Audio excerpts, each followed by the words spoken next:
ദൈവത്തിൻ്റെ വചനം 1 കൊരിന്ത്യർ 6-ാം 19-20 വചനങ്ങൾ പറയുന്നുണ്ട് ഞാൻ ആരുടേതാണ്. അങ്ങനെയാണെങ്കിൽ എൻ്റെ മനോഭാവം എന്തായിരിക്കണം? എൻ്റെ ശരീരത്തോട് തന്നെ ഉള്ള മനോഭാവം എന്തായിരിക്കണം എന്ന് വായിച്ചേ. നിങ്ങളിൽ വസിക്കുന്ന ദൈവദത്തമായ പരിശുദ്ധാത്മാവിന്റെ ആലയമാണ് നിങ്ങളുടെ ശരീരമെന്ന് നിങ്ങൾക്ക് അറിഞ്ഞുകൂടെ? നിങ്ങൾ നിങ്ങളുടെ സ്വന്തമല്ല, നിങ്ങൾ വിലയ്ക്ക് വാങ്ങപ്പെട്ടവരാണ്. ആകയാൽ നിങ്ങളുടെ ശരീരത്തിൽ ദൈവത്തെ മഹത്വപ്പെടുത്തുവിൻ. അങ്ങനെ നമ്മൾ നമ്മളുടെ ശരീരത്തിൽ ദൈവത്തെ മഹത്വപ്പെടുത്തുമ്പോൾ പിന്നെ നമ്മൾ മനസ്സിലാക്കണം, അങ്ങനെ സംഭവിക്കുമ്പോൾ നമ്മളുടെ ജീവിതം തന്നെ മാറുകയാണ്. കാരണം ഇത് എനിക്ക് കടം തന്ന ഒരു കാരണം ഇത് പൗലോസ് അപ്പോസ്തലൻ പറയുന്നുണ്ട്, ഇതൊരു കൂടാരമാണെന്നുള്ളത്. ഇത് ദൈവം തന്ന എൻ്റെ ആത്മാവ്. ആരൊക്കെ വിശ്വസിക്കുന്നുണ്ട് നമ്മൾ ഒരു ആത്മാവാണെന്നുള്ളത്? നമ്മൾ ആത്മാവാണെന്നുള്ളത് ആരൊക്കെ വിശ്വസിക്കുന്നുണ്ട്? നമ്മളിതാണോ? കാരണം പലപ്പോഴും നമ്മൾ വിചാരിക്കും ഒരു വ്യക്തി, അല്ല ഈപ്പൻചേട്ടൻ ഒരു ഉദാഹരണം, ഈപ്പൻചേട്ടനാണ് എൻ്റെ ഫേവററ്റ്. ഈപ്പൻചേട്ടൻ എന്ന് പറയുന്നത് ഈ കാണുന്ന സുന്ദരമായ വ്യക്തിയല്ല. ഈപ്പൻചേട്ടൻ എന്ന് പറയുന്നത് ഈപ്പൻചേട്ടൻ്റെ ആത്മാവാണ്. ഈപ്പൻചേട്ടന് വരുന്ന വികാരങ്ങൾ, സന്തോഷം അല്ലെ സങ്കടം, ഭയം അല്ലെ എന്ത് വികാരങ്ങളുള്ളത്, അത് ഈ ശരീരത്തിലുള്ള വികാരമല്ല, അത് ആത്മാവ്. ഈപ്പൻചേട്ടൻ്റെ ഉള്ളിലുള്ള ആത്മാവിൻ്റെ വികാരങ്ങൾ ഈ ശരീരത്തിലൂടെ നമ്മൾ കാണുകയാണ്. So it is only A tent. അപ്പോൾ ഈപ്പൻചേട്ടൻ എന്ന് പറയുന്ന വ്യക്തി ഈപ്പൻചേട്ടനുള്ള ആത്മാവാണ്. പ്രിയപ്പെട്ടവരെ, പലവരും ഒരു വ്യക്തി മരിച്ചു കഴിഞ്ഞിട്ടുണ്ടെങ്കിൽ അയാളുടെ ആത്മാവോടെ പോയെന്നൊന്നും പോകില്ല. ഈ ശരീരം നമുക്ക് എങ്ങനെയെങ്കിലും കുറേ പെട്ടിക്കാതൊക്കെ ഇട്ട്, അല്ലെങ്കിൽ ഇപ്പോഴുണ്ടല്ലോ പുതിയ തണുപ്പിച്ച് വയ്ക്കുന്നത് മൊബൈൽ മോർച്ചറിയിലൊക്കെ വെച്ച് വളരെ സൂക്ഷ്മമായിട്ട് ഒരു അനങ്ങാതെ ഇങ്ങനെ എവിടെ കൊണ്ടേലും വെക്കണം. നമ്മൾ ആ ശരീരത്തിനാണ് കൂടുതൽ ഇമ്പോർട്ടൻസ് കൊടുക്കുന്നത്. അതേസമയത്ത് നമ്മൾ ആ ശരീരത്തിനേക്കാൾ കൂടുതൽ ഇമ്പോർട്ടൻസ് കൊടുക്കുന്നത് അയാളുടെ ആത്മാവ് എവിടെയായിരുന്നു, എവിടെയാണ് പോകുന്നത് എന്നതിനെക്കുറിച്ചാണ് നമുക്ക് ഒരു ആകുലത ഉണ്ടാകേണ്ടത്. അല്ലാതെ നമ്മൾ ആ ശരീരത്തിനെ അല്ല. മനസ്സിലാവുന്നുണ്ടോ?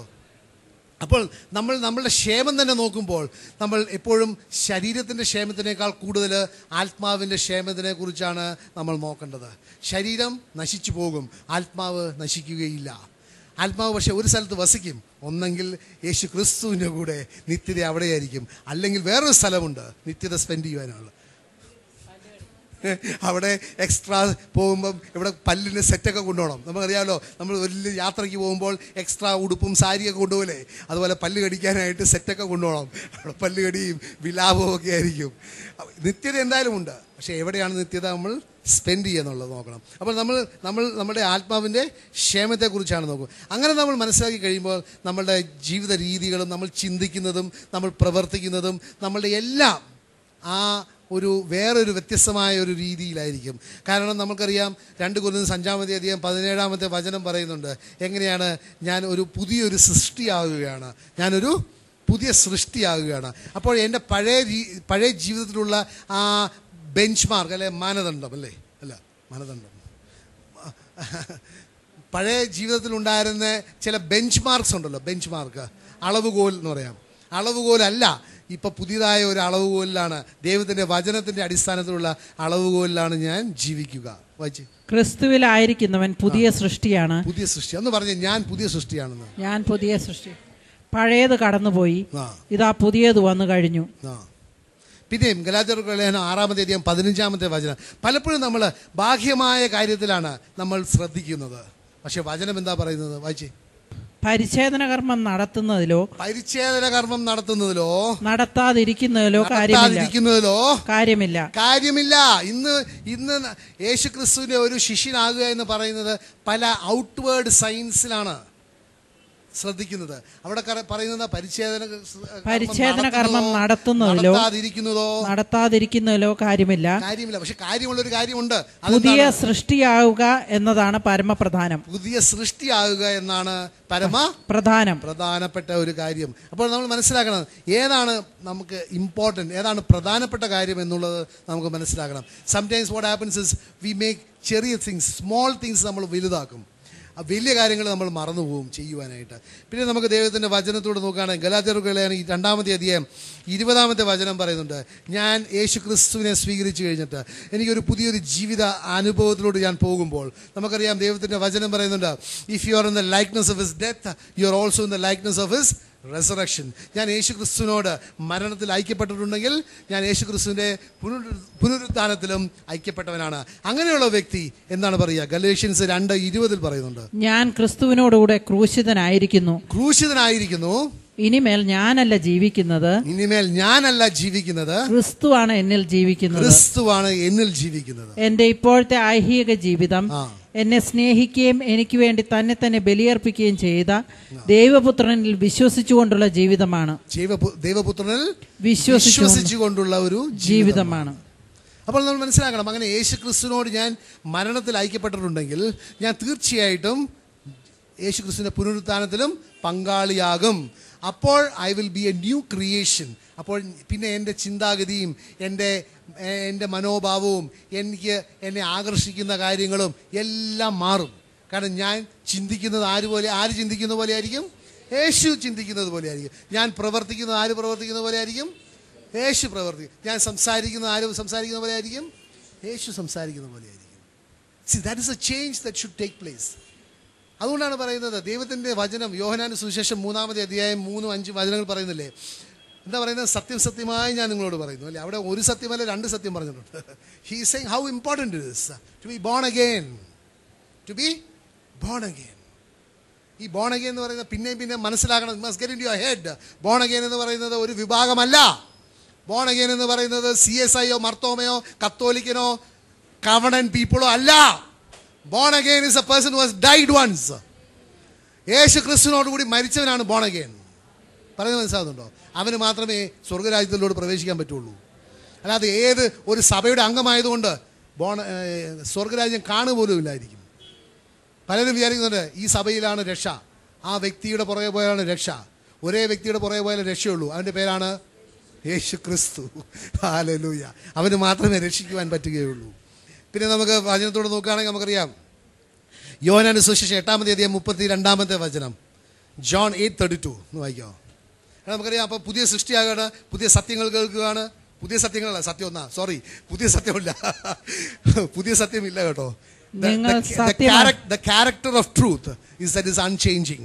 The character of truth is that it is unchanging. പുതിയ സത്യം എന്ന് പറഞ്ഞാൽ കാരണം ആദ്യമായിട്ട് കേൾക്കുമ്പോൾ വായിച്ചേ, നിങ്ങൾ സത്യം അറിയുകയും സത്യം നിങ്ങളെ സ്വതന്ത്രരാക്കുകയും ചെയ്യും. നിങ്ങൾ സത്യം അറിയുകയും സത്യം നിങ്ങളെ സ്വതന്ത്രരാക്കും. ഈ സ്വാതന്ത്ര്യം എന്ന് പറയുന്നത് എന്താണ്? സത്യം നിങ്ങളെ സ്വതന്ത്രരാക്കും. സത്യം നിങ്ങളെ സ്വതന്ത്രരാക്കും എന്ന് പറയുന്നതിൻ്റെ കാരണം നമുക്കറിയാം.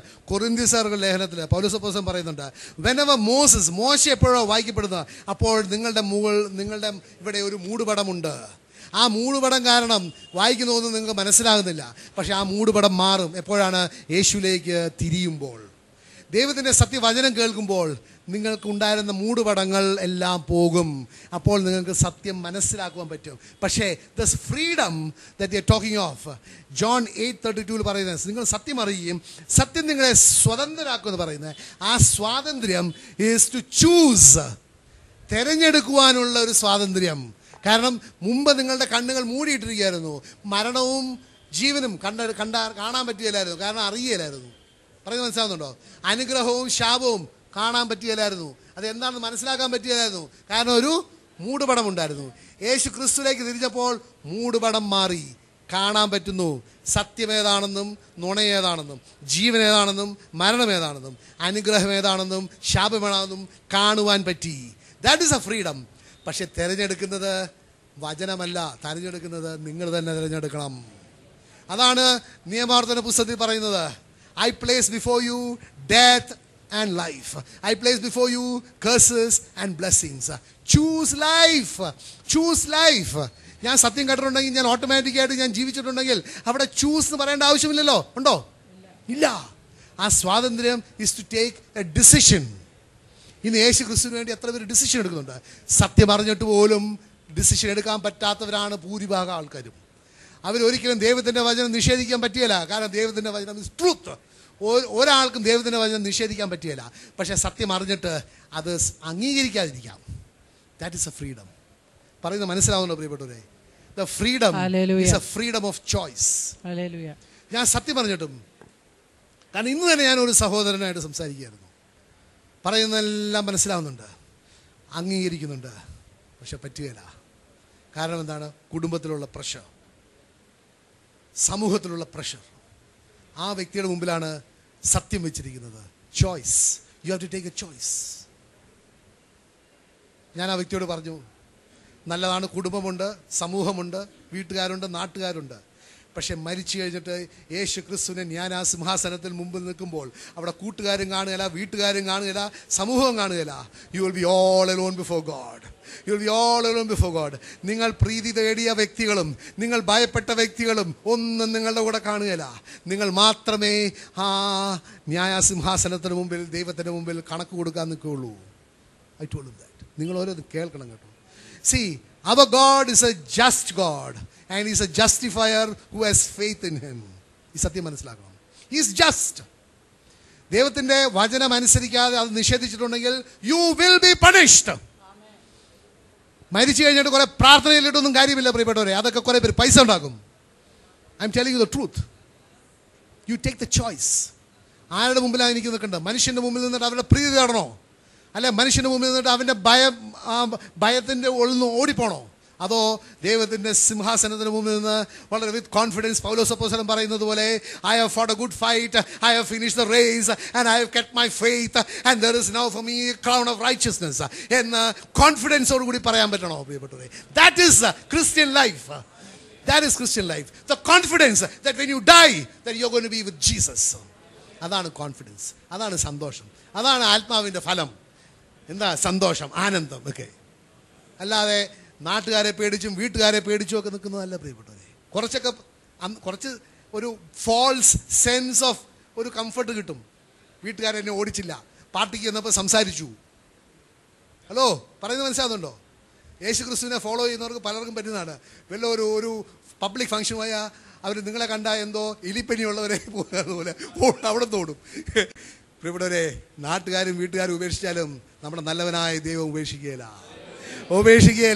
നിങ്ങൾ എന്തുമാത്രം how much you suffer for God അത്ര അധികമായിരിക്കും നിങ്ങളുടെ കൊള്ള പ്രതിഫലം. കാരണം ഹെബ്രായർലേഖനം 11-ാമത്തെ അധ്യായം 6-ാമത്തെ വചനം പറയുന്നത് my God is a rewarder. Hello, my God is a rewarder. അവനെ he is a God who rewards people who diligently seek him. Diligence എന്ന് പറയുന്നത് കുറച്ച് സഹനം കൂടെ വരും ഡിലിജൻ്റായിട്ട് സീക്ക് ചെയ്യുമ്പോൾ. അല്ലെങ്കിൽ ഒരു തരത്തിലുള്ള അഡ്ജസ്റ്റ്മെൻറ്റിലുണ്ട്. ഞാൻ തിങ്കളാഴ്ചയും ചൊവ്വാഴ്ചയൊക്കെ ഇവിടെ വന്നിട്ട് ഹല്ലേലൂയ പറയാം, പിന്നെ നേരെ പോകുന്ന വേറെ ഒരിടത്തുമായിരിക്കും. പ്രിയപ്പെട്ടവരെ, ഈ സത്യം മനസ്സിലാക്കണം. You must be diligently seeking God. And when you diligently seek your God you will seek with all your heart. നിങ്ങളുടെ പൂർണ്ണ ഹൃദയത്തോട് ആ ദൈവത്തെ നിങ്ങൾ അന്വേഷിക്കും. ദൈവത്തിൻ്റെ വചനം ജെറമ്യാ പ്രവാചകന്റെ പുസ്തകത്തിൽ പറയുന്നുണ്ട്, നിങ്ങളെന്നെ അന്വേഷിക്കുമ്പോൾ നിങ്ങളെന്നെ കണ്ടെത്തും. ഓ ഹല്ലേലൂയ! നിങ്ങളെന്നെ അന്വേഷിക്കുമ്പോൾ കണ്ടെത്തും എന്ന് പറഞ്ഞ ദൈവമാണ്. അപ്പോൾ വാഗ്ദാനത്തിൽ വിശ്വസിക്കാൻ കൊള്ളുന്ന ദൈവമാണ് നമ്മളുടെ. അതുകൊണ്ടാണ് സങ്കീർത്തനം, ഹല്ലേലൂയ, സങ്കീർത്തനം 107-ാമത്തെ അധ്യായം 1-ാമത്തെ വചനം 1-2 വായിക്കാമോ? കർത്താവിന് നന്ദി പറയുവിൻ, അവിടുന്ന് നല്ലവനാണ്, അവിടുത്തെ കാരുണ്യം എന്നേക്കും നിലനിൽക്കുന്നു. കർത്താവിനാൽ രക്ഷിക്കപ്പെട്ടവർ ഇങ്ങനെ പറയട്ടെ. രക്ഷിക്കപ്പെട്ടവർ ഇങ്ങനെ പറയട്ടെ. Let the redeemed of the Lord say so. എന്നാ പറയുന്നത്. എന്താണ്? I am redeemed. വായിച്ചേ.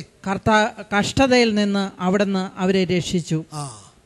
അപ്പോൾ നമ്മൾ മനസ്സിലാക്കണം, നമ്മളുടെ ദൈവത്തെ നമ്മൾ മുറുകെ പിടിക്കുകയാണെങ്കിൽ ആ ദൈവം നമ്മളെ ഒരിക്കലും ലജ്ജിപ്പിക്കുകയില്ല. ആരൊക്കെ വിശ്വസിക്കുന്നത്? എൻ്റെ ദൈവനെ ഒരിക്കലും ലജ്ജിപ്പിക്കുകയില്ല. ഹല്ലേലൂയ. റോമാക്കാരുടെ 10-ാം അധ്യായം 9-10 വചനങ്ങൾ വായിച്ചു. അവിടെയും ദൈവത്തിൻ്റെ there are keys how to be saved.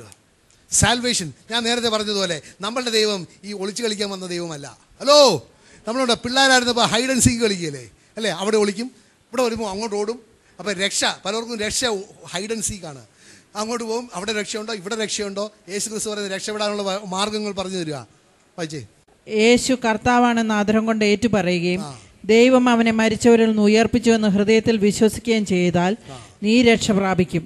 അത് എന്തുകൊണ്ടെന്നാൽ മനുഷ്യൻ ഹൃദയം കൊണ്ട് വിശ്വസിക്കുകയും തന്മൂലം നീതീകരിക്കപ്പെടുകയും ചെയ്യുന്നു.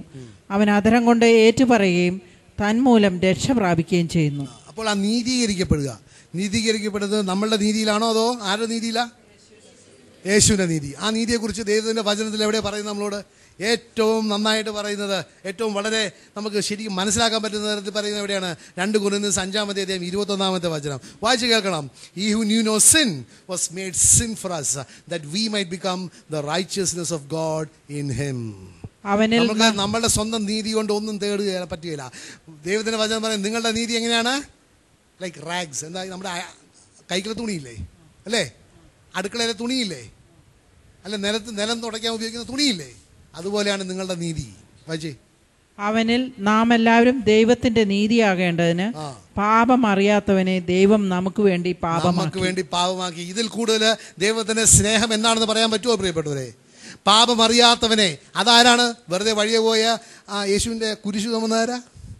Simon of Cyrene. അങ്ങനെ വെറുതെ പോയ ഒരു വ്യക്തിയല്ല. ഹലോ, നമ്മൾക്ക് വേണ്ടി പാപമായത് ദൈവത്തിന്റെ ഏകജാതൻ യേശു ക്രിസ്തു. ഈ പ്രപഞ്ചം മുഴുവൻ സൃഷ്ടിച്ച വചനം ആകുന്ന യേശു ക്രിസ്തുവാണ് നമ്മൾക്ക് ഓരോരുത്തർക്കും വ്യക്തിപരമായി പാപമായത്. അതാണ് ദൈവത്തിന്റെ സ്നേഹം. അതാണ് റോമർക്കാരുടെ ലേഖനത്തിൽ പറയുന്നത്. ഹല്ലേലൂയ, നമ്മൾ പാപികളായിരുന്നപ്പോൾ തന്നെ ദൈവം നമ്മളെ അത്രയധികം സ്നേഹിച്ചു. എന്തുമാത്രം? സ്വന്തം പുത്രനെ ബലി അർപ്പിക്കുവാൻ വേണ്ടി സ്നേഹിച്ചു. That is the love of God. ആ ദൈവത്തിന്റെ സ്നേഹം നമ്മൾക്ക് മനസ്സിലാക്കുവാൻ പറ്റുകയാണ് പ്രിയപ്പെട്ടവരെ. നമ്മൾ ആ ദൈവത്തെ സ്നേഹിക്കാതിരിക്കുകയില്ല. You cannot but love God if you are able to understand the love of God. ദൈവത്തിന്റെ സ്നേഹം മനസ്സിലാക്കാൻ പറ്റാത്തതുകൊണ്ടാണ്. ഈ മനസ്സിലാക്കാൻ പറ്റാത്തതാണ് ആ വചനം ഗ്രഹിക്കാൻ പറ്റുന്നില്ല. അതുകൊണ്ട് they don't understand the love of God. വായിച്ചേ. അത് കഴിഞ്ഞു. ഓക്കെ. പിന്നെ നമുക്കറിയാം ദൈവം നമ്മളെ സൃഷ്ടിച്ചത് എന്തിനാണെന്നുള്ളത്. ദൈവം വലിയ പ്ലാനറാണ്. Is A planner. ദൈവത്തിന് പ്ലാനും പദ്ധതികളുമുണ്ട്. Is a great planner. നമ്മൾ ജനിക്കുന്നതിന് മുമ്പ് തന്നെ നമ്മളെക്കുറിച്ച് പ്ലാനുണ്ട്. ആണോ? ലോകം സ്ഥാപിക്കുന്നതിന് മുമ്പ് തന്നെ ഈ പഞ്ചായത്തിനെ കുറിച്ച് പ്ലാനുണ്ട്. ഈ സത്യം മനസ്സിലാക്കണം. ആ പ്ലാൻ എന്താ? നാശത്തിനല്ലേ? അല്ല. ഹല്ലേലൂയ. ഒന്ന് വായിച്ചേ. ജെറമ്യാ പ്രവാചകന്റെ പുസ്തകം 29-ാമത്തെ അധ്യായം 11-ാമത്തെ വചനം പറയുന്നുണ്ട് ദൈവത്തിന് നിങ്ങളെക്കുറിച്ചൊരു പ്ലാനുണ്ട്. ഒന്ന് പറഞ്ഞേ, ദൈവത്തിന് എന്നെക്കുറിച്ചൊരു പ്ലാനുണ്ട്. ആ പ്ലാനിനെ കുറിച്ച് നമുക്കൊന്ന് കേൾക്കാം. വായിച്ചേ. നിങ്ങളെക്കുറിച്ചുള്ള പദ്ധതി എന്റെ മനസ്സിലുണ്ട്. നിങ്ങളുടെ നാശത്തിനല്ല ക്ഷേമത്തിനുള്ള ഒരു പദ്ധതി. നിങ്ങൾക്ക് ശുഭമായ ഭാവി തരുവാനുള്ള ഒരു പദ്ധതി, പ്രത്യാശ തരുവാനുള്ള പദ്ധതി. അപ്പൊ നമ്മുടെ ദൈവം നമ്മളെ സ്നേഹിക്കുന്ന ദൈവമാണ്, അല്ലേ? ഹല്ലേലൂയ. അപ്പൊ നമ്മൾ തിരിച്ച് സ്നേഹിക്കണ്ടേ? നിങ്ങൾ സാധാരണ കൂട്ടുകാരെ തിരിച്ച് സ്നേഹിക്കുകയല്ലേ? പിന്നെ എത്ര അധികം നമ്മളെ സൃഷ്ടിച്ച ദൈവത്തെ സ്നേഹിക്കണം, എത്ര അധികം എനിക്ക് വേണ്ടി മരിച്ച ദൈവത്തെ സ്നേഹിക്കണം പ്രിയപ്പെട്ടവരെ. ഇതാണ് സങ്കടകരമായ കാര്യം. നമ്മൾ മനസ്സിലാക്കാൻ പറ്റുന്നില്ല എൻ്റെ ദൈവം എന്നെ എത്രയധികം സ്നേഹിക്കുന്നു എന്നുള്ളത്, എൻ്റെ ദൈവം എന്നെ സ്നേഹിച്ചതുകൊണ്ട് എന്ത് ചെയ്തു എന്നുള്ളത്. ഇതിനെക്കുറിച്ച് ഗ്രഹിക്കാൻ പറ്റാത്തത് കൊണ്ടാണ് നമ്മളിങ്ങനെ നാശത്തിലേക്ക് പോകുന്നത്. പിന്നെയും പറയാണ് ഓസേ പ്രവാചകൻ പറയുന്നത് പോലെ എൻ്റെ ജനം അജ്ഞതയോടുകൂടി കൊണ്ട് നശിച്ചു പോവുകയാണ്. My people are being destroyed for lack of understanding. എന്ത് അണ്ടർസ്റ്റാൻഡിങ് ആണ്? ദൈവത്തിൻ്റെ സ്നേഹത്തെക്കുറിച്ചുള്ള അണ്ടർസ്റ്റാൻഡിങ് ഇല്ല. അതുകൊണ്ടാണ് the people are being destroyed. അപ്പോൾ നമ്മൾ മനസ്സിലാക്കണം പ്രിയപ്പെട്ട ദൈവം എന്തുമാത്രം നമ്മളെ സ്നേഹിക്കുന്നുണ്ടെന്ന്. ഒന്ന് വായിച്ച് എഫിഷ്യൻസ് 1-4-7 വരെ.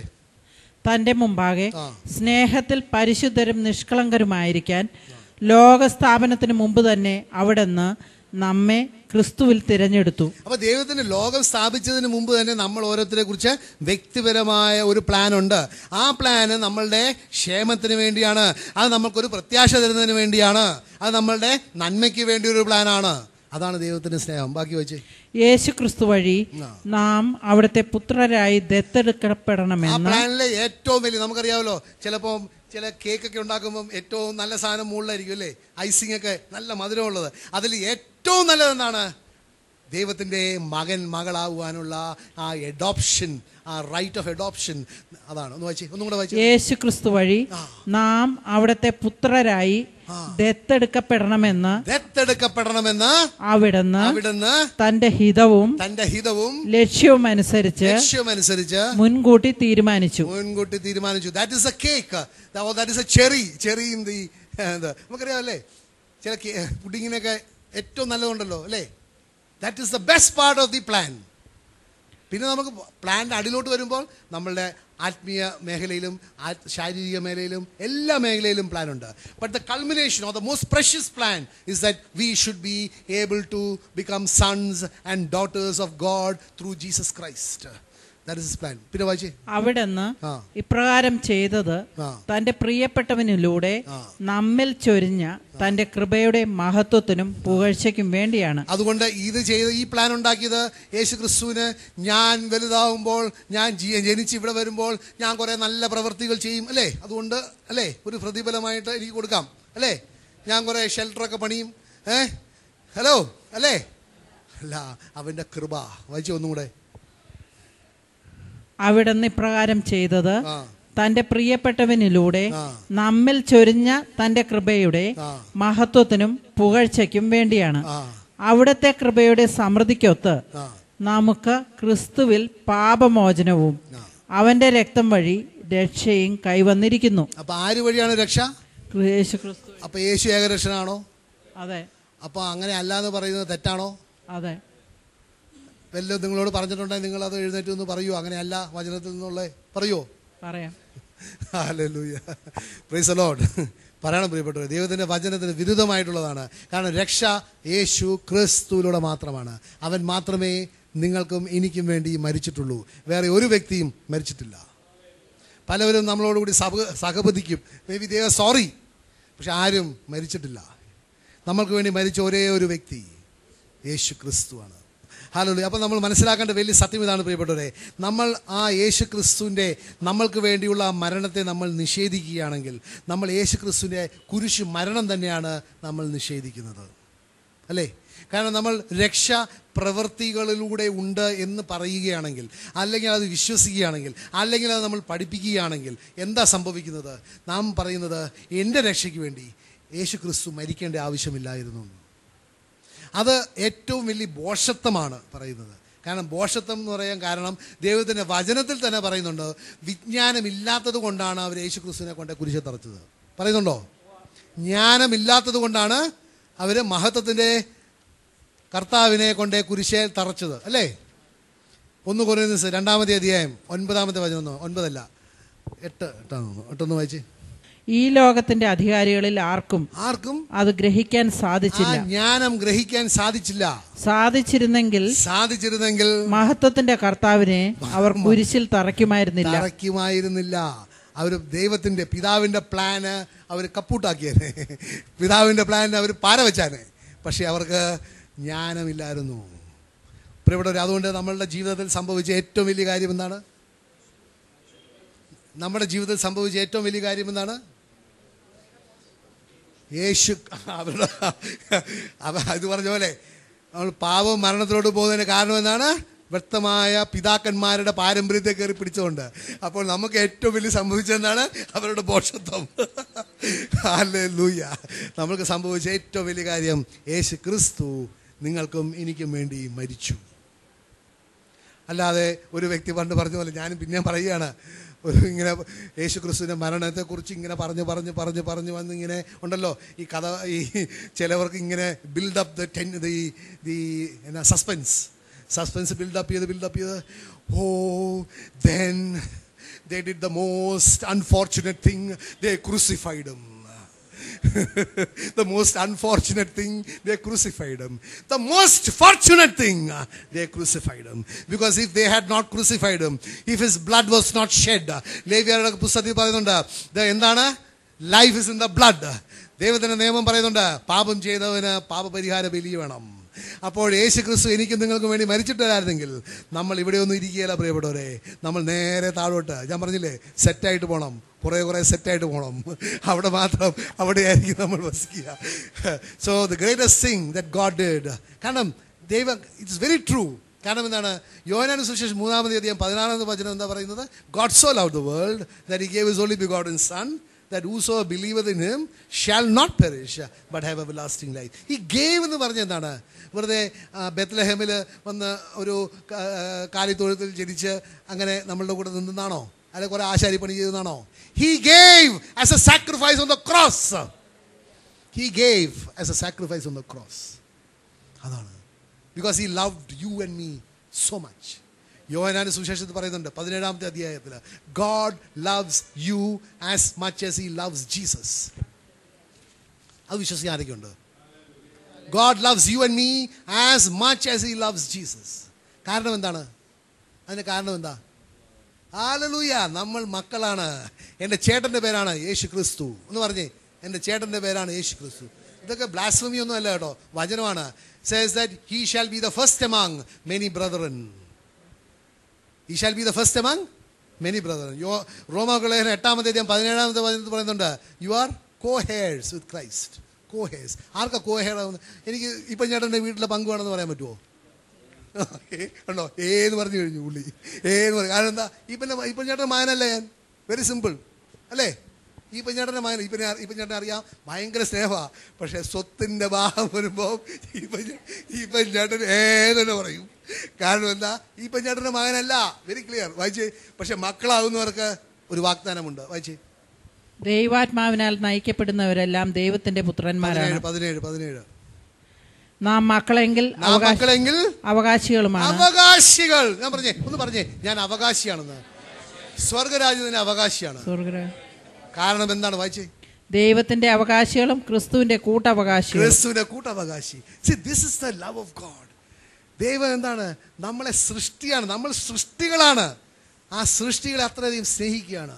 ദൈവം പുത്രന്റെ പോലെ തന്നെ ആക്കുകയാണ്. Making us same as the son. ഇതാണ് ലവ് ഓഫ് ഗോഡ്. അല്ലാതെ എൻ്റെ ഒരു കൈവേദന ഉണ്ടായിരുന്നു, അത് പോയി, അതൊക്കെ ലവാണ്. പക്ഷെ അതിനേക്കാളൊക്കെ ശാശ്വതമായ സ്നേഹമാണ് എന്നെ, the spirit of adoption from a slave to a son. എന്താണ്? എവിടെ നിന്നാണ്? അടിമത്തത്തിൽ നിന്ന്. ആരുടെ അടിമ? പിശാചിൻ്റെ അടിമയിൽ നിന്ന് ദൈവത്തിൻ്റെ പുത്രൻ ആ സ്ഥാനത്തിലേക്ക്. അതാണ്, that is the love of God. ഇത് നമ്മൾ മനസ്സിലാക്കാൻ പറ്റിയിട്ടുണ്ടെങ്കിൽ പിന്നെ നമ്മൾ ആരുടെ പുറകെ പോവുകയില്ല പ്രിയപ്പെട്ടവരെ. ഒരു വ്യക്തിക്കും ആ യേശു ക്രിസ്തുവിൻ്റെ സ്ഥാനത്തിലേക്ക് വരാൻ പറ്റുകയില്ല. പക്ഷേ ഞാൻ ഇന്നലെ പറഞ്ഞതുപോലെ അല്ലേ, എമാവുസിലോട്ട് പോയ വ്യക്തികൾ യേശു ക്രിസ്തുവുമായിട്ട് കുറേ ഒരു സംഭാഷണമൊക്കെ ഉണ്ടായിക്കഴിഞ്ഞിട്ട് അവർ പറയുകയായിരുന്നു. യേശു ക്രിസ്തു ചോദിച്ചു, നിങ്ങൾ എന്താണ് ഇങ്ങനെ പോകുന്നത്? അപ്പം നിങ്ങൾ ഇതിനെപ്പറ്റി ഒന്നും അറിഞ്ഞില്ലേ? അപ്പോൾ എന്താണ് എന്നൊക്കെ ചോദിച്ചപ്പോൾ യേശു ക്രിസ്തുവിന് കൊടുത്ത സ്ഥാനം എന്താണ്? പ്രോഫറ്റ്, ഒരു പ്രവാചകൻ എന്നാ. അപ്പോൾ ഇന്ന് പ്രവാചകൻ എന്ന് പറയുന്നത് കൊണ്ട് ഇന്ന് യേശു ക്രിസ്തുവിൻ്റെ പടവും പല പ്രവാചകന്മാരുടെ കൂടെ ഇങ്ങനെ വെച്ചിട്ടുണ്ട്. ഹലോ, പല പ്രവാചകന്മാരുടെ പടം വയ്ക്കുന്നതിൻ്റെ കൂടെ യേശു ക്രിസ്തുവിൻ്റെ പടം, പല പ്രവാചകന്മാരുടെ പ്രതിമകൾ വയ്ക്കുന്നതിൻ്റെ കൂടെ യേശു ക്രിസ്തുവിൻ്റെ പ്രതിമ. ഹല്ലേലൂയ. ഈ പ്രവാചകനെയും ഈ പ്രതിമയും എല്ലാം സൃഷ്ടിച്ചത് അതെല്ലാം യേശു ക്രിസ്തുവിൻ്റെ കാൽ കീഴിലാണെന്ന് ഇവർ അറിയുന്നില്ല. ഇതാണ് പ്രിയപ്പെട്ടവരെ നമ്മൾ മനസ്സിലാക്കണം. അജ്ഞത മൂലം എൻ്റെ ജനം നശിച്ചു പോവുകയാണ്. So we must pray to God for opening of our minds. ആണ് ലൂക്കായുടെ സുവിശേഷം 24-ാമത്തെ അധ്യായം 45-ാമത്തെ വചനത്തിൽ പറയുന്നില്ലേ, വിശുദ്ധ ലിഖിതങ്ങൾ മനസ്സിലാക്കത്തക്ക വിധം എന്ന് പറഞ്ഞ തക്ക വിധം ദൈവം അവരുടെ മനസ്സുകൾ തുറന്നു. അത് തുറന്നു തരുവാൻ നമ്മൾ പ്രാർത്ഥിക്കുകയാണ്. തീർച്ചയായിട്ടും ദൈവം തുറന്നു തരും. അതുമാത്രമല്ല, യോഹന്നാന്റെ സുവിശേഷം 6-ാമത്തെ അധ്യായം പറയുന്നുണ്ട്, എല്ലാവരും ദൈവത്താൽ പഠിപ്പിക്കപ്പെടും. Everyone shall be taught by God. Verse 45, John 6:45. അപ്പോൾ നമ്മൾ മനസ്സിലാക്കണം, നമ്മൾ ആ ദൈവത്തിൻ്റെ വചനം മനസ്സിലാക്കുവാനുള്ള ഒരു കുറച്ച് താല്പര്യം അല്ല തീക്ഷ്ണത കാണിക്കുകയാണെങ്കിൽ ദൈവം ഒരിക്കലും നമ്മളിൽ നിന്ന് ആ വെളിപാടുകൾ അല്ലെങ്കിൽ ദൈവാത്മാവിൻ്റെ പ്രവർത്തനം നമ്മളിൽ നിന്ന് മാറ്റിവെക്കുകയില്ല പ്രിയപ്പെട്ടവരെ. കാരണം ദൈവം ആഗ്രഹിക്കുന്നത് എന്താണ്? നമ്മൾ ആ ദൈവത്തെ കൂടുതൽ അറിയണമെന്നാണ്. നമ്മൾ ആ താല്പര്യം കാണിച്ചാൽ He will reveal himself to you. കാരണം ആ റെവലേഷൻ വരുമ്പോഴാണ് എനിക്ക് യേശുവിനെ അറിയുവാൻ പറ്റുക. ആ അറിവ് എന്നെ എന്തിലേക്കാണ് നയിക്കുക? നിത്യജീവനിലേക്കാണ് നയിക്കുക. കാരണം യോഹന്നാന്റെ സുവിശേഷം 17-ാമത്തെ അധ്യായം 3-ാമത്തെ വചനം പറയുന്നത്, നിത്യജീവൻ എന്ന് പറയുന്നത് ഏകസത്യ ദൈവത്തെയും അവനയച്ച യേശു ക്രിസ്തുവിനെയും അറിയുക. അപ്പോൾ എനിക്ക് നിത്യജീവനിലേക്ക് പ്രവേശിക്കണമെന്നുണ്ടെങ്കിൽ ഞാൻ ആ ദൈവത്തെ അറിയുവാനുള്ള ഒരു താല്പര്യം കാണിക്കണം. താല്പര്യം കാണിക്കുമ്പോൾ ഓട്ടോമാറ്റിക്കായിട്ട് ദൈവം വെളിപാടുകൾ തരും. He will teach you. വേറെ ആരും പഠിപ്പിക്കുന്നത് കേൾക്കണമെന്നില്ല, ദൈവാത്മാവ് തന്നെ നമ്മളെ പഠിപ്പിക്കും.